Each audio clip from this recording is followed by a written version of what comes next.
한미 정상회담이 비교적 화기애애한 분위기 속에서 마무리됐습니다. 이번 회담의 성과와 앞으로의 과제, 경제 분야 측면에서 살펴보려고 합니다. 허준영 서강대 경제학부 교수와 함께 이야기 나눠보겠습니다. 어서 오세요. 네, 조금 전에도 영상으로 함께 보셨는데 굉장히 첫 번째 정상회담이었기 때문에 관심이 집중이 특히 더 됐었습니다. 먼저 결과를 이제 경제 관점에서 좀 총평을 해주신다면 어떻게 평가하실까요? 그러니까 이번 협상 같은 경우는 회담이자 협상이었는데 협상 같은 경우는 전형적으로 비대칭 협상이었습니다. 예. 무엇이냐면 양국이 서로 주고받을 것이 협상을 통해서 명확하게 왔다 갔다 하는 것이 아니고 우리의 입장에서는 이제 관세나 여러 가지 측면에서 정해진 부분은 있고 이제 투자나 다른 부분, 안보와 관련된 비용 부분에 있어서 우리가 미국에게 제시할 것이 남아있는 그런 비대칭 협상이었는데 그런 협상치고는 사실은 우리가 줄 부분들에 대해서 조금 모호하게 갈 부분들은 계속해서 모호하게 가고 또 나머지 부분들에 대해서는 어떻게 보면 양국 정상이 또 회담으로서의 기능, 처음 만나는 상견례 자리였잖아요. 그런 측면에서는 첫 만남의 첫 단추를 좋은 인상을 줌으로써 잘 깬 회담이다 정도로 판단하고 싶습니다. 네, 비교적 좀 다양한 의제들이 논의가 됐던 것 같고 또 이렇게 장면이 영상이 공개가 되기도 했는데 특별히 기억에 남는 부분 한 가지만 한번 꼽아보신다면요? 뭐 저는 아무래도 아까 방금 전에 영상에도 나왔지만 페이스메이커와 피스메이커 어떻게 보면 이 저희가 그 랩을 할 때 라임이라고 하죠. 그렇죠. 라임을 살린 것 같은 그런 어떻게 보면 조크 이런 것들을 통해서 분위기를 좀 누그러뜨리려고 하는 분위기. 그리고 전반적으로 저는 트럼프 대통령이 물론 칭찬에 굉장히 칭찬받는 것을 굉장히 좋아하는 사람이긴 하지만 또 칭찬이 지나치게 과할 때는 그런 것들에 대해서는 약간 불편한 기색도 비치기도 하거든요. 예. 그런 측면에서는 어떻게 보면 약간 과한 정도의 수위의 칭찬이 돼 이 선을 넘지 않는 칭찬을 지속적으로 하고 있는 부분, 우리나라 대통령이 그런 것들을 표현했던 부분이 전반적으로 어떤 장면이라기보다 전반적으로 그 톤 앤 매너가 기억에 남습니다. 알겠습니다. 회담 내용을 조금 더 구체적으로 살펴보면요. 사실 관세 협상 단계에서부터 조선업 부분이 굉장히 어떤 키로 작용을 했다라는 분석이 많았는데 이번 그런 회담에서도 좀 마스가라는 이제 단어로 대표가 되는 조선업 부분이 굉장히 중요한 역할을 한 거라는 분석이 많이 나오고 있어요. 그 배경을 한번 쉽게 좀 설명을 해주실 수 있으실까요? 아무래도 미국이 원래는 해양 강국이었고 뭐 아까 그 트럼프 대통령도 얘기했지만 2차 대전 때는 거의 선박건조를 하루에 한 대 정도씩 할 수 있는 그런 나라였는데 최근 들어서는 거의 선박 건조를 하지 못하는 자생력을 이미 잃어버린 그런 나라가 되어버렸습니다. 근데 선박은 크게 보면 두 가지 층위를 생각할 수 있는 거죠. 하나는 상선 부분이 있을 수가 있고요.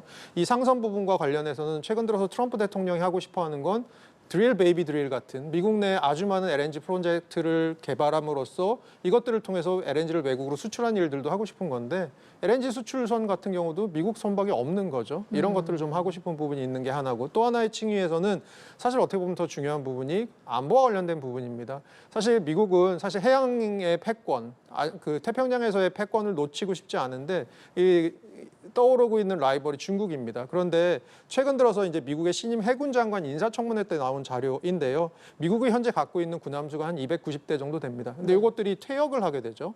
그렇게 되면 2030년까지 계속해서 군함수가 줄어들게 돼서 2030년 정도를 추산해 보니까 중국에 비해서 군함이 한 140여 척 정도 모자라더라. 근데 생각해 보면 군함 같은 것들도 건조하고 계속해서 유지 보수를 해야 되는데 이런 것들에 대해서도 미국이 잘 못하고 있는 부분이 있다. 이런 것들을 해줄 수 있는 나라는 결국은 한국. 왜냐하면 중국과 한국이 지금 전 세계에서 조선을 가장 잘 하고 있는 나라인데 중국 같은 경우는 이 해양 부분에 있어서 미국과 경쟁을 하고 있는 나라이기 때문에 그런 나라에 열 수는 없는 거고요. 결국은 한국이 아주 적절한 파트너다라고 생각하는 부분. 이게 아마 이제 배경인 것 같습니다. 네, 관세 협상부터 이번 정상회담까지 쭉 이어지면서 마스가가 본격화하는 모습입니다. HD현대 한미 조선 투자 프로그램을 조성하는 첫 신호탄을 올렸다 이런 보도도 나오고 있는데 앞으로 좀 조선 업계도 활기가 돌 걸로 예상을 할 수 있겠죠? 네, 그런데 이제 조금 저희가 거기에 대해서 생각해 볼 부분이 하나 있습니다. 예. 방금 전에 이제 뉴스에서도 나왔지만 우리나라가 이제 1,500억 달러 추가 투자 약정을 직접 투자 약정을 이번에 했는데 그 안에 미국의 조선소의 생산 설비 능력을 향상시키는 우리나라의 투자들도 들어가 있습니다. 어떻게 보면 우리나라 조선 업계에서도 굉장한 기회가 될 수 있는 부분이 있죠. 그런데 문제는 이런 것 같습니다. 트럼프 대통령이 어제 했던 말 중에 약간의 힌트가 있는데요. 우리는 처음에는 한국산 선박을 사다 쓰는 것으로 시작할 거야. 하지만 언젠가는 미국 내에서 선박을 건조하는 단계로 나아갈 거야. 라고 해보면 사실 단기적으로는 우리나라 조선 기업들의 어떤 특수가 있을 수가 있습니다. 하지만 중장기적으로는 미국이 조선업에 있어서 생태계를 갖추고 자립하게 될 때의 시점이 올 수도 있고요. 그럴 때는 사실은 미국이 가진 어떤 기술력 그리고 미국의 자금력 이런 것들이 우리나라 조선 기업에게 위협이 될 날도 있을 수 있을 것 같습니다. 그런 측면에서는 어느 정도 우리 정부의 적극적인 그리고 아주 적절한 협상 같은 것들도 중요할 것 같습니다. 네, 조선업계가 호황은 맞겠지만 향후에도 계속해서 어떤 협상은 이어가야 할 것 같은 부분이고요. 그리고 이재명 대통령 조선 분야뿐만 아니라 제조업 분야에서도 미국과 함께 하겠다 이렇게 화답을 했습니다. 우리 기업들이 대규모 투자에 나서기도 했는데 1,500억 달러입니다. 이런 대미 투자 규모는 적정 수준이다라고 보시나요? 그러니까 1,500달러라고 하는 걸 이제 어느 정도의 기간에 걸쳐서 투자를 하느냐의 이슈도 분명히 있을 수 있을 것 같습니다. 1,500억 달러라고 하면 우리나라 돈으로 이제 200조가 좀 넘는데요. 우리나라 1년 GDP가 한 2,500조 정도 되니까 우리나라 한 달 GDP 정도라고 생각하시면 될 것 같습니다. 근데 이슈가 또 하나 있는 것은 우리나라가 사실 이전 행정부인 바이든 행정부 때 사실 미국에 굉장히 많이 투자를 한 나라이고 심지어 2023년 단일 해로는 가장 많이 투자를 한 나라입니다. 그만큼 기업들이 이미 미국으로 굉장히 투자에 많은 방향들을 돌려놓았다라는 부분인데 거기서 추가적으로 지금 할 수 있는 투자들을 하고 있다라는 부분입니다. 그러면 결국은 어떤 투자들이냐를 좀 보아야 될 것 같은데요. 이번에 나온 1,500억 달러 추가는 요거는 이제 얼마 전에 저희가 관세 협상을 했던 3,500억 달러의 투자 펀드와는 별개의 추가 투자입니다. 근데 요거를 잘 보면 우리나라 기업들 중에 예를 들어 현대자동차 같은 경우는 로봇 산업에 대해서 미국과 굉장히 하고자 하는 부분들에 대한 추가 투자 이런 것들이 있습니다. 그러니까 한마디로 우리가 하는 투자 중에 우리보다는 미국에서 생태계가 잘 갖추어져 있는 인프라나 인력들이 잘 갖추어져 있는 그런 분야에 대한 투자를 통해서 우리나라가 무언가 거기로부터 얻는 단순히 미국에서 물건을 파는 것 이상으로 우리나라가 그것으로부터 뭐 노하우를 얻어올 수 있는 투자들이라면 이런 투자들은 분명히 저는 의미가 있을 것으로 보입니다. 알겠습니다. 자, 그리고 트럼프 대통령이 이렇게도 이야기를 했습니다. 알래스카의 에너지가 풍부하다. 한국과 협업을 할 것이다. 알래스카에 있는 액화 천연가스 개발 사업에 대한 이야기도 이번에 거론이 됐는데 뭐 이런 사업 현실화할 가능성이 있다고 보시나요? 그러니까 이게 어느 맥락에서 나왔는지를 보시는 게 되게 중요할 것 같아요. 예. 어제 트럼프 대통령의 모두 발언은 세 가지로 요약됩니다. 첫 번째는 무역에 관한 얘기, 두 번째로는 조선에 관한 얘기, 세 번째로는 미국산 무기를 구매하라는 것에 대한 얘기로 세 가지였습니다. 그럼 뭐가 없죠? 알래스카 LNG 프로젝트에 대한 얘기는 모두 발언에는 없었습니다. 그럼 이게 언제 나왔느냐?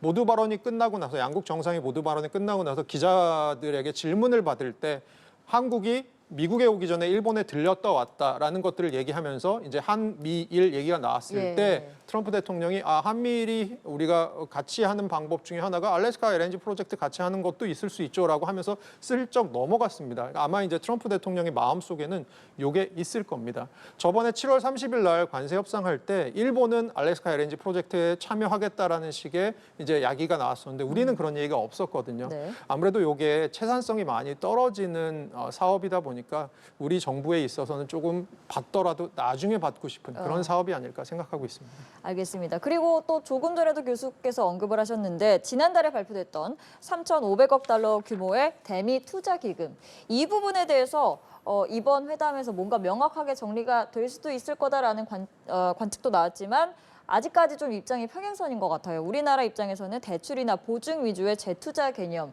하지만 미국에서는 직접 투자로 받아들이고 있는 분위기인데 뭐 이 부분은 지금 해결이 안 된 거죠? 그러니까 우리도 그렇고 일본도 그렇고 전반적으로 미국의 투자 펀드를 가동해서 넣겠다라고는 했지만 금액은 나온 상태이지만 두 가지. 모호성이 있습니다. 첫 번째로는 기간의 모호성입니다. 이게 트럼프 행정부 안에서 다 할 건지 아니면 더 길게 갈 건지에 대한 모호성이 있고요. 두 번째로는 과연 이것을 어떻게 활용할 것인지 그중에 얼마만큼이 직접 투자인지 아니면 또 얼마만큼이 대출이나 보증인지 우리 정부나 일본 정부에서 하는 것은 직접 투자에 대한 부분은 사실 10%도 안 되고 나머지 부분 대부분이 대출 보증이다. 미국 정부가 하는 얘기는 대부분이 직접 투자고 그 직접 투자에서 프로핏이 나오면 이익이 나오면 그중에 대부분을 미국 정부가 가져가겠다라는 식으로 하고 있는 거죠. 이런 측면에서는 사실 이번 정상회담을 통해서도 결정된 것은 별로 없어 보입니다. 그 얘기는 무슨 얘기냐? 한국 정부 입장에서는 전략적 모호성을 좀 더 갖고 갈 수 있는 부분이 있는 거고요. 또 한편으로는 언젠가는 지금은 사실 트럼프가 잘하는 것 중에 하나가 처음에는 굉장히 잘 해주는 척하다가 언젠가 심사가 좀 뒤틀리면 갑자기 돌변하는 예. 경향이 있거든요. 그런 측면에서 이 전략적 모호성이 향후에 우리에게 그 부메랑이 되어서 돌아오지 않도록 관리를 해주는 부분도 굉장히 중요할 것 같습니다. 네, 지금 기간 부분에 있어서 뭔가 정해지지 않은 점, 그리고 어떤 투자의 방식에 대해서도 양국이 명확하게 합의를 하지 않은 상황인 건데 우리나라 입장에서는 전략적인 모호성을 계속 유지를 하되 언젠가 이제 그 트럼프가 입장을 바꿨을 때를 대비해서 좀 대책을 마련해야 할 것 같아요. 어떤 식으로 대책을 마련하고 있어요? 그러니까 저희는 사실은 3,500억 달러의 투자 펀드라는 것 중에 조선이 사실 1,500억 달러잖아요. 요거는 사실 어제도 드러난 거지만 트럼프 대통령이 굉장히 한국이 적절한 파트너다. 어떻게 보면 거의 유일한 파트너라고 생각하는 부분이어서 이 부분은 좀 여유가 있을 것 같고요. 나머지 2천억 달러의 펀드에 대해서의 전략적 모호성은 사실 어제도 이제 또 나온 얘기지만 1,500억 달러 우리 직접 투자 추가적으로 하겠다고 하고 우리가 사실 하고 있는 부분이 아주 여러 가지가 있기 때문에 미국을 위해서 우리가 기여하는 부분 여러 가지 있기 때문에 그런 것들을 통해서 2천억 달러의 나머지 부분의 전략적 모호성을 조금 더 가져갈 수 있는 부분 저는 있지 않을까라고 생각하고 있습니다. 알겠습니다. 그리고 또 이번 정상회담에서 아직 이제 해결이 되지 않은 부분이 농축산물 추가 개방 문제예요. 우리나라 입장에서는 계속 추가 개방 논의는 하지 않을 거다라는 입장을 유지하고 있지만 회담에서 언급이 되지 않았지만 미 상무부 장관이 미국은 시장 개방을 원한다라고 공개적으로 언급해서 이게 나중에 또 문제가 될 수 있는 거 아니냐라는 이야기가 많이 나오고 있는데 이 부분은 어떻게 전망을 하십니까? 그러니까 우리나라가 미국 시장에 대해서 농축산물 시장 개방도가 지금 99%가 넘은 상황입니다. 사실은 그러면 0.7% 정도 갖고 개방을 하냐 안 하냐 이게 미국에게 얼마나 실리가 있을까? 그럼 실리라는 것은 실제적인 이익보다는 미국 정부에 있어서는 트럼프의 지지 기반 중에 하나인 이 농업 부분에 대해서 얼마나 트럼프가 마음을 얻을 수 있느냐 조금 더 정치적인 레토릭의 부분이 전 크다고 생각하고요. 러트니 장관이 그 상무부 장관이 오늘 얘기한 게 한국 이거 개방하기로 했는데 계속해서 얘기하고 있는데 뭐 이런 얘기들을 한 건 아무래도 저는 그런 지지 기반을 달래기 위한 행위지 결국 예. 우리 정부와 뭔가가 이 부분에 있어서 돌아가고 있는 것이 있다라고 보기는 좀 힘든 게 대통령께서도 미국에 가는 비행기 안에서 말씀하셨지만 사실 농축산물 시장 개방 같은 건 7월 30일 날 협상 때 이미 다 얘기가 끝난 상황이고 그걸 우리가 뒤집을 수는 없지 않냐. 일종의 우리 정부로서는 레드라인을 갖고 있는 것 같습니다. 알겠습니다.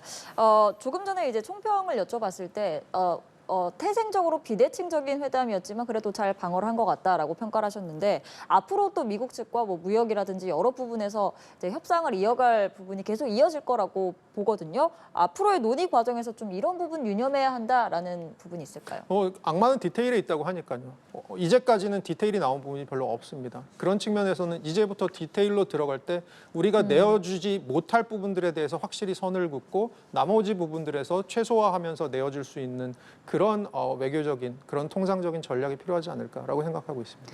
알겠습니다. 오늘 말씀은 여기까지 들어보도록 하겠습니다. 허준영 서강대학교 경제학부 교수와 함께했습니다. 고맙습니다.